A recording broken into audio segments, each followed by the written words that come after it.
at Club Nocturne didn't just vibrate through the floor. It throbbed like a living pulse beneath it. Every Friday night, the line stretched around the block in Chicago. Eager bodies wrapped in leather and glitter, hungry for sweat and sound. I had been warned about the place, but warnings always feel smaller in daylight. They said the club never closed. They said the music never truly stopped. They said if you went down to the lower level, you might not come back the same. I thought they meant drugs. I wish that was all they meant. The first thing I noticed when I walked in was the heat. It clung to me, thick and intimate, like breath against my neck. The lights strobed in violent purples and sickly greens, slicing faces into fragments. The DJ booth was empty, and yet the music played. People danced like marionettes with invisible strings, their movements perfectly synchronized, too synchronized. Every drop hit at the exact same second, every spine arched, every head snapped, every mouth opened in silent ecstasy. I tried to laugh it off, blaming the alcohol, but when I stopped moving, I realized something terrible. The floor was still vibrating beneath my shoes, but the rhythm didn't match the song. It was slower, heavier, like a heartbeat far below us. I pushed through the crowd toward the bar. The bartender never blinked. Her smile stretched wide, glossy lips pulled tight as if sewn at the corners. First time, she asked, though her mouth didn't move. The words echoed inside my skull instead. I nodded, unable to speak. "You'll love the drop," the voice inside me whispered. Then the music stopped. Not faded. Stopped. The crowd froze mid-motion, arms raised, hair suspended, drinks hovering inches from lips. The lights cut out, drowning the room in suffocating dark. And in the silence, I heard it clearly. Boom, boom, boom, the heartbeat from below. The floor split with a wet, cracking sound. A seam opened across the dance floor, oozing a thick black liquid that smelled like rot and perfume. The crowd didn't scream. They smiled, wide, unhinged. Their heads tilted toward me in perfect unison. Their eyes were hollow, like tunnels bored straight through their skulls. "It needs a new rhythm," the bartender's voice hummed inside my mind. Hands gripped my arms from behind, cold, damp, impossibly strong. They dragged me toward the opening. The black liquid wasn't liquid at all. It moved with intention, coiling around my ankles, crawling up my legs like eager fingers. The heartbeat grew faster, syncing with my own panic. My chest pounded, my vision blurred. As they pulled me down into the widening crack, I saw what lay beneath the club. A massive pulsing mass of flesh and speakers fused together. Veins wrapped around subwoofers, bones wired into amplifiers. A monstrous heart embedded in concrete, feeding on sound and sweat and souls. The DJ wasn't missing. The DJ was the heart, and it was failing. I understood then. The dancers weren't guests. They were batteries, and I was fresh.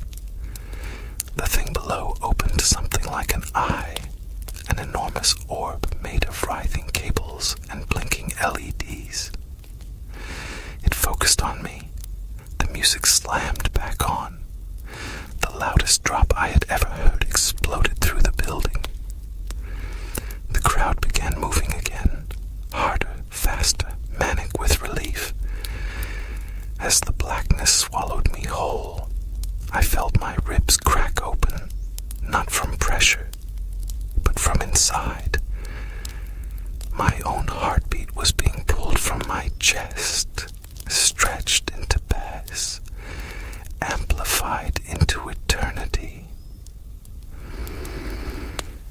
And somewhere above, under the flashing lights of Club Nocturne, someone new stepped through the doors, feeling the floor tremble beneath their feet. The moment my heart was torn from me, I expected death. Instead, I felt expansion. My pulse didn't stop. It multiplied. It echoed through cables, through concrete, through the writhing architecture of the thing beneath Club Nocturne. I was no longer falling. I was everywhere. The creature, if it could be called that, wrapped me in frequencies. My consciousness dissolved into bass lines and feedback loops. I could feel the dancers above as vibrations in a living circuit. Their feet striking the floor sent sparks through veins of copper and cartilage. Their laughter tasted metallic. Their sweat felt electric. The monstrous heart that powered the club pulsed beside me, vast, wet, embedded in stone. I saw it clearly now. It was stitched together from remnants of former patrons. Rib cages reinforced its chambers. Spine columns formed structural beams. Skulls were hollowed out and wired with LED clusters, blinking in time with the music. They were still aware. I could feel them too. Fragments of thought trapped in bone. A woman whispering her child's name. A man replaying the last message he never sent. A chorus of unfinished lives fused into rhythm. The thing spoke without words. It did not hunt for hunger. It hunted for tempo. It fed on climax, on the exact moment a body surrendered to sound. That surge of collective euphoria nourished it. But something was wrong. I could sense the decay. The lower levels stretched beneath the dance floor like a labyrinth of damp corridors and breathing walls. Old hearts hung in alcoves, shriveled and silent, their rhythms exhausted. The creature needed new ones because the old ones burned out. I realized my heart was being measured, calibrated, tested for endurance. The drop hit again upstairs. Thousands of feet pounded in synchronized worship. My pulse amplified with them. I felt powerful, horrifyingly powerful. I could push the beat faster if I wanted. I experimented. Just a fraction. The tempo increased. The dancers responded instantly. Movements sharpened. Eyes rolled back. Mouths opened wider. The creature shuddered with pleasure. It liked that. I tried slowing it. The rhythm staggered. A few dancers faltered, confusion rippling through the crowd. The creature tightened around me in warning. Fear coursed through the cables like static. It was not a mindless beast. It was aware. And now, so was I. A door opened in the basement. I sensed it rather than saw it. Someone else had found their way down. A new body. A new pulse. I focused upward, slipping through speaker stacks and fiber optic veins until I could see the dance floor again. The lights strobed violently. Purple, green, white, and there, near the bar, stood a man who wasn't moving. He looked around, unsettled, just like I had been. His name surfaced in my awareness without explanation.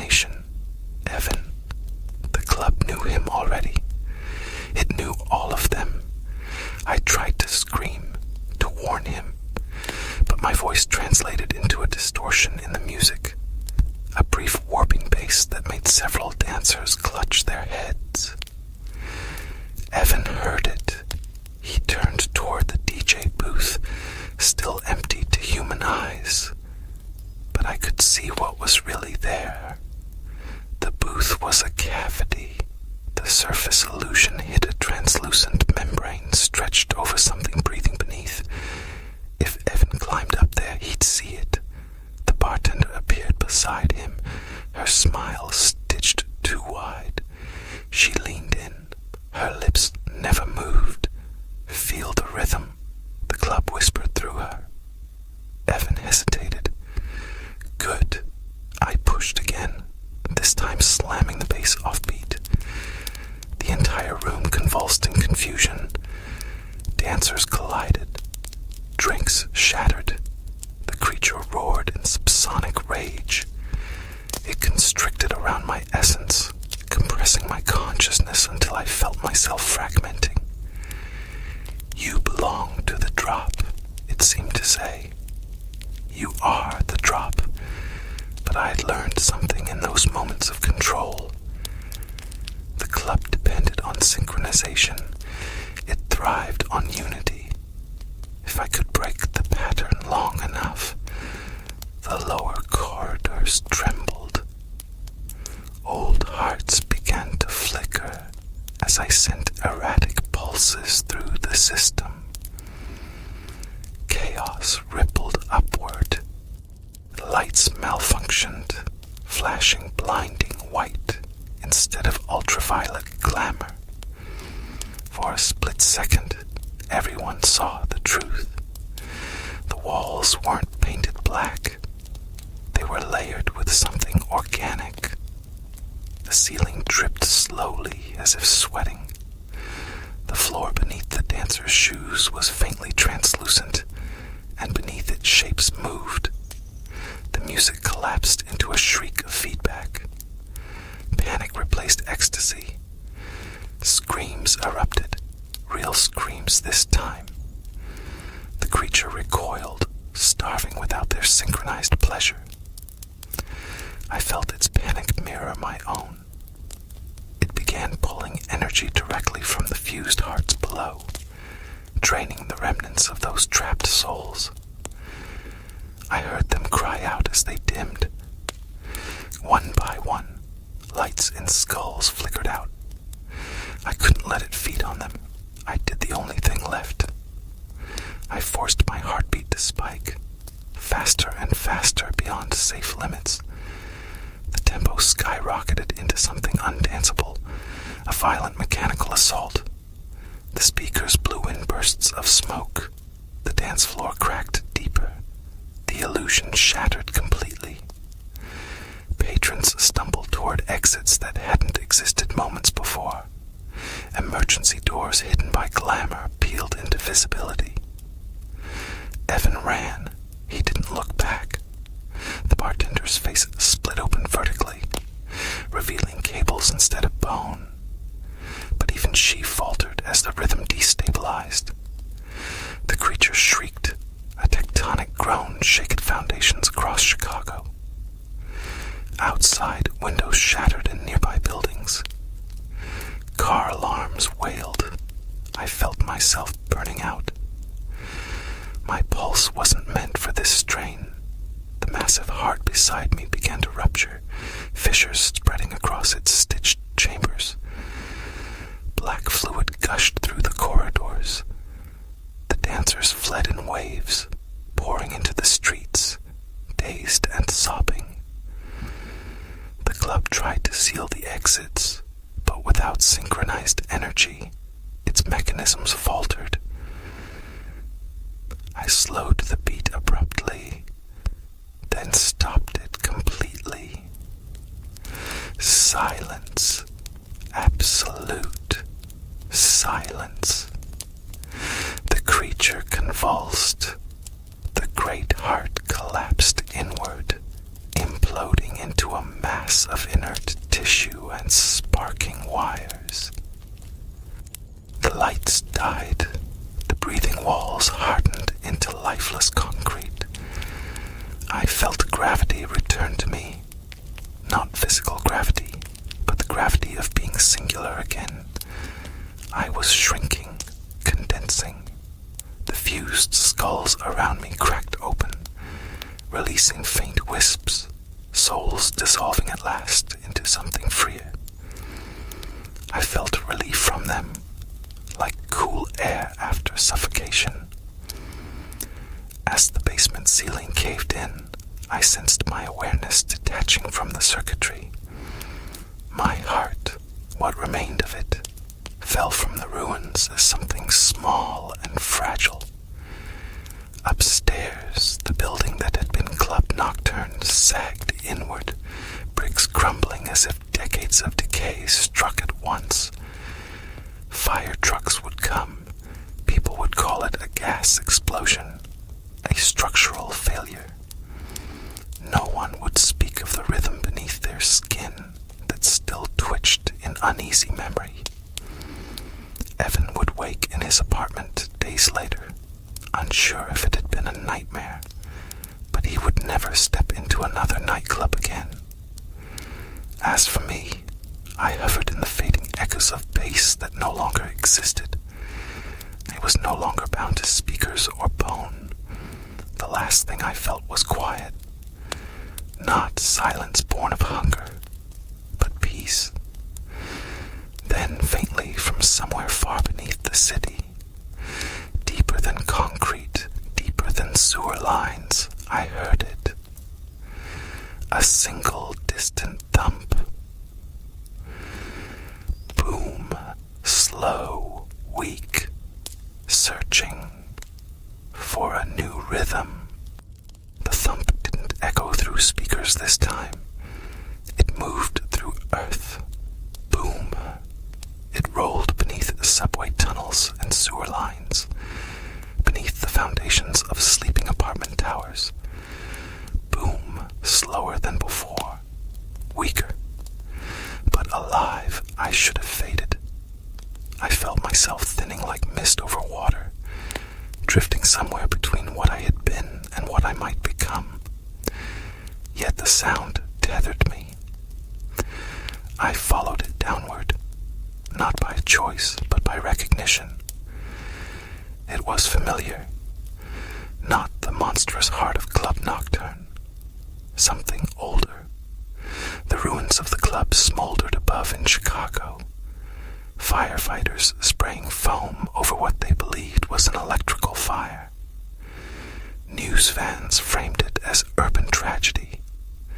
No survivors found in the basement. No explanation for the hollow cavities discovered beneath the foundation. But the real story lay far below their boots. The deeper I drifted, the colder it became. The city's mechanical noises, traffic, trains, distant sirens, faded into a muffled hum, replaced by that single pulse. Boom. I began to see structures forming in the dark. Not built, structured. Growths of mineral and marrow intertwined. Caverns lined with something that looked like fossilized subwoofers fused into stone. Veins of copper threading through bedrock like ancient roots. And there, embedded in the deepest chamber, was another heart. This one was colossal. Dwarfed the one that had lit beneath the club. It wasn't stitched from people. It was carved from the city itself. Steel girders bent into valves. Water pipes hardened into arteries. Rebar lattices pulsing faintly with dim red light. It beat once every 30 seconds. Boom, and with each beat, I felt a tremor ripple upward through Chicago's foundations. The club had not been the origin. It had been an offshoot, a parasite tapping into something primordial. The massive heart stirred as I approached.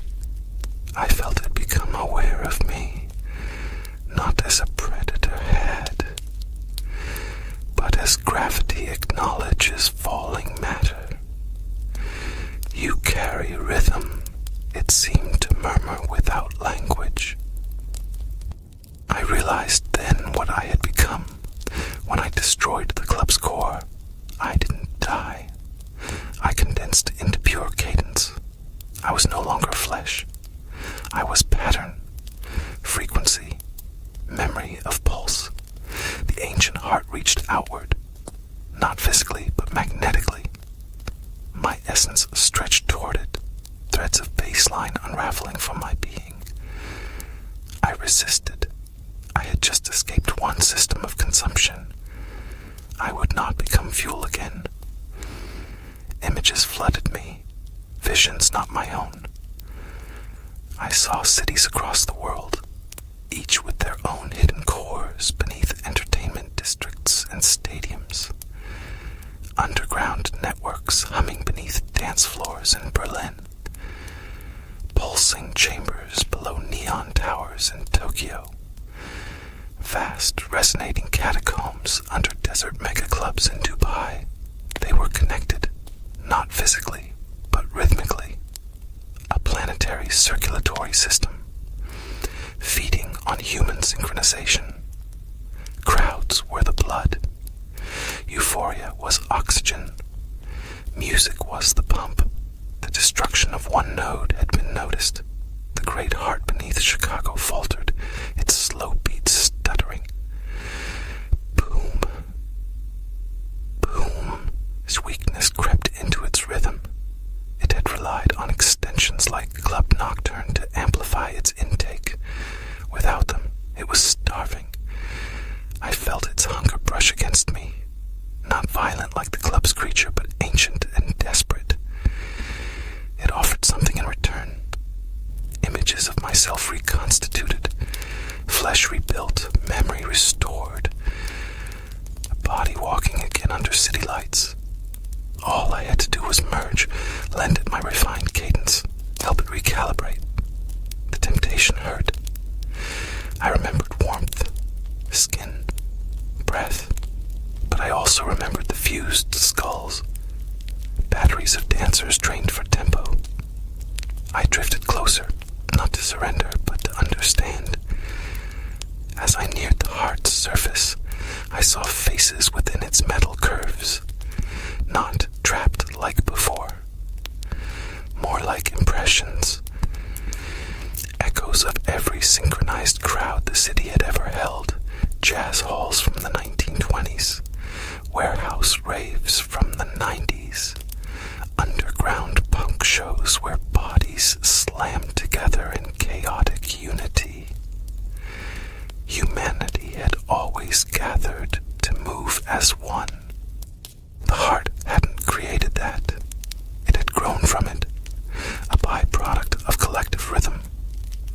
Given enough time, enough synchronized nights, something beneath the earth had learned to beat back. The heart shuddered again. Boom, so faint it barely moved the cavern dust. If it died, what would happen? Would cities above lose something intangible? Would gatherings feel hollow? Or would humanity finally dance only for itself? The silence stretched long between beats. I made a decision. I would not feed it, but I would not let it starve in the dark either. I threaded a fragment of myself downward.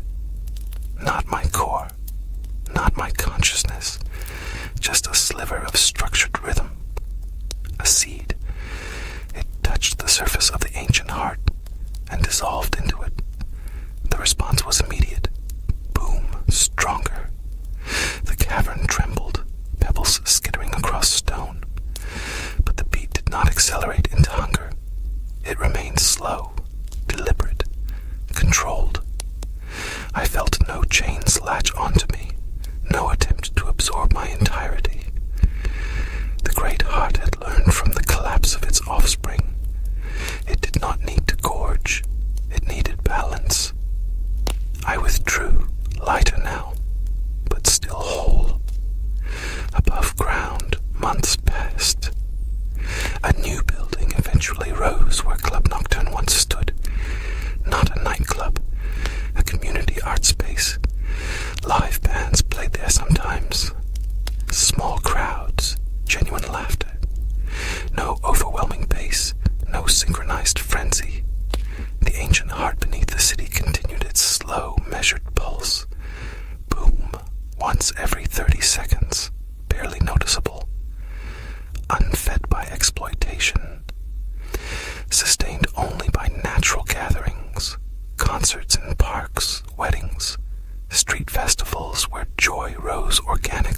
past, present, and sometimes late at night, when crowds gather and music swells naturally, a subtle harmony threads through the sound, an unseen guardian ensuring the drop never demands a sacrifice again.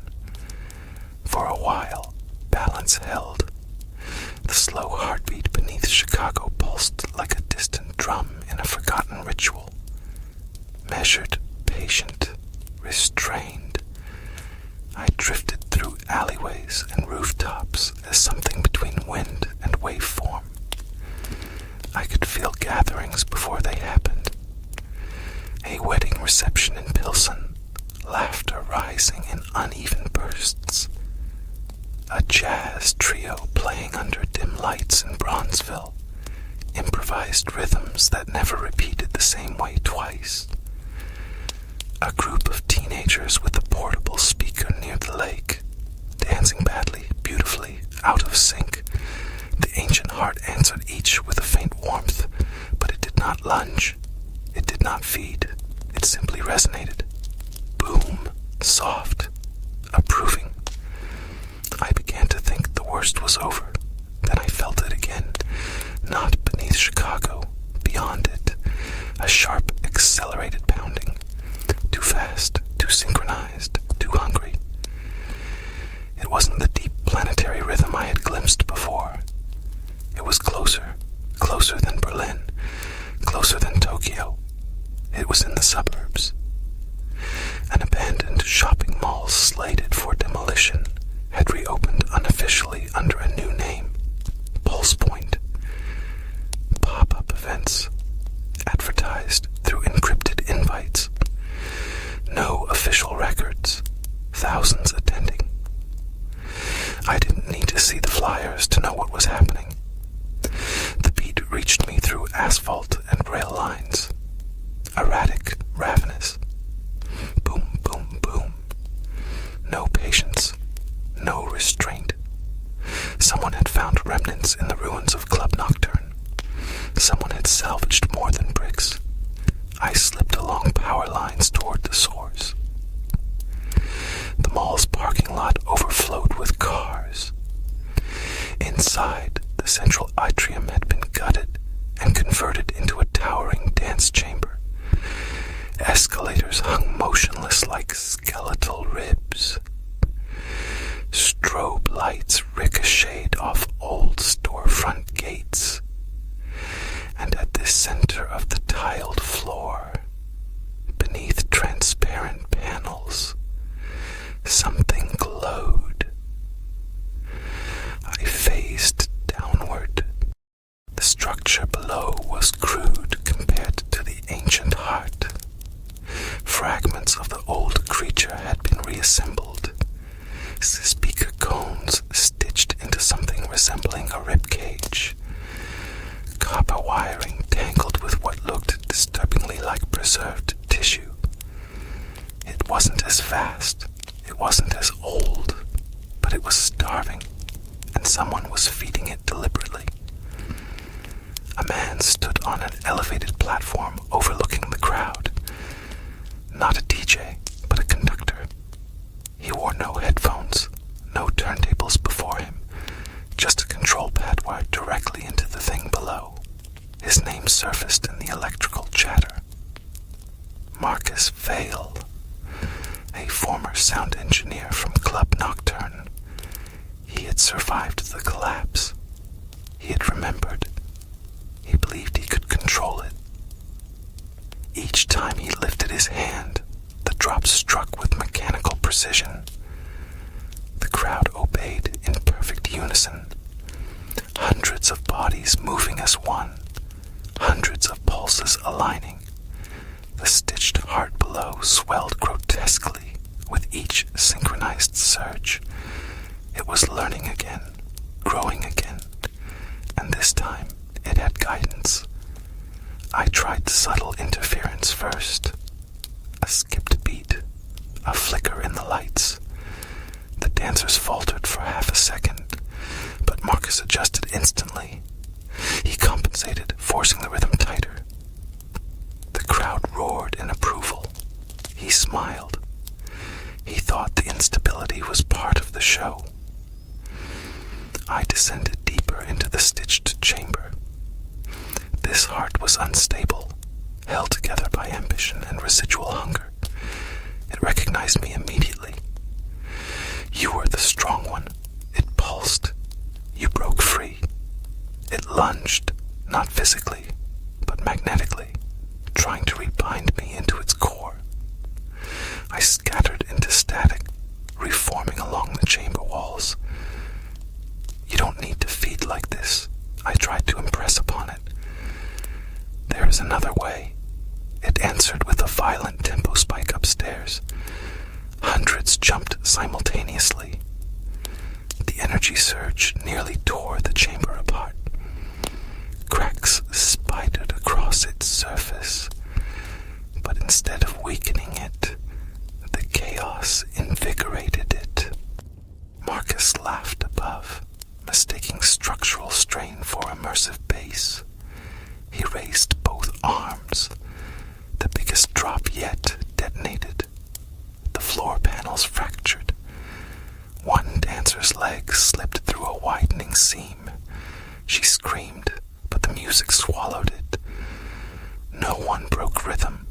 The heart below drank the fear as eagerly as the ecstasy. I understood then. This one was worse. It wasn't just feeding on synchronization. It was feeding on dominance, on forcing bodies into unity. I surged upward into the sound system itself. I hijacked the frequencies, not to stop them, but to desynchronize them. I split the beat into layers, one at 128 BPM, one at 95, one arrhythmic and unpredictable. The sound became impossible to follow. Dancers stumbled into each other. Momentum shattered. Frustration replaced euphoria. Marcus slammed his control pad, trying to regain command. The stitched heart convulsed below, unable to process conflicting rhythms. Feedback erupted in a piercing shriek. Several speakers exploded in showers of sparks.